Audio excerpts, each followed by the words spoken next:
na pagtanggap nyo, lalo na sa Team Kayadis, sa pagmamahal nyo, hanggang sa huling araw ng kampanya, sa pagsama nyo sa amin, maraming salamat po.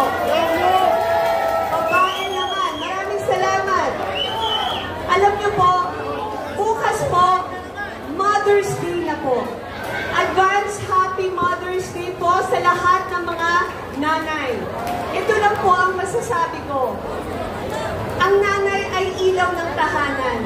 Sa tingin ko po, kailangan po natin ng ilaw ng tahanan dito sa Lungsod Pasig.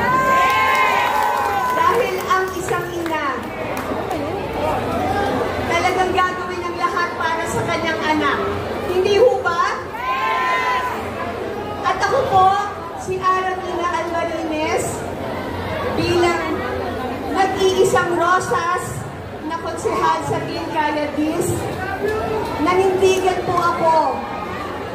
Andito po ako sa Team Kayadis dahil naniniwala po ako sa magagawa ng Team Kayadis at ni Ate Sara dito sa Lungsod Pasig. Ate Sara, gusto kong magpasalamat sa iyo sa tiwala na binigay mo sa akin. Dahil dito, mula po sa puso ko po, paglilingkuran ko po kayo, hindi lang po ako artista lang. Makikita niyo po ako, mararamdaman niyo po ako, pag tayo po ay pinalad, magtatrabaho po ako.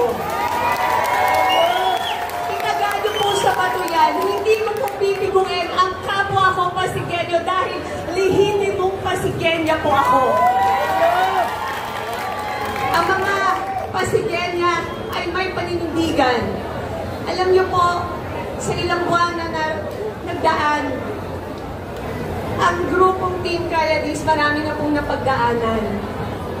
Pero andito po kami, humaharap sa inyo, lakas loob at matapang naninindigan dahil gusto po namin magsilbi ng maayos para po sa aming kapwa.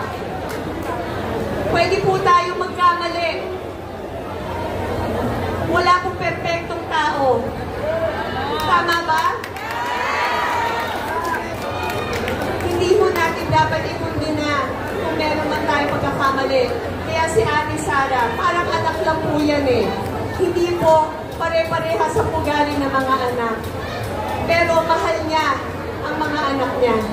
Kaya mahal po niya ang Pasigueño. Ito po, itong aawitin ko po na ito. So, sana po, maghawak-hawak kamay po tayo. Huwag po kayong bibitaw hanggang Lunes. Ako po, number 2 po sa balota. Katulad ni Ate Sara, number 2 sa balota. Kay Ate Sara, sa pangalang Sara, andun si Ara. Kaya, talagang ako po ang magiging katuwang niya. Para po sa inyong lahat, itong awitin na to, mahal na mahal po namin kayo.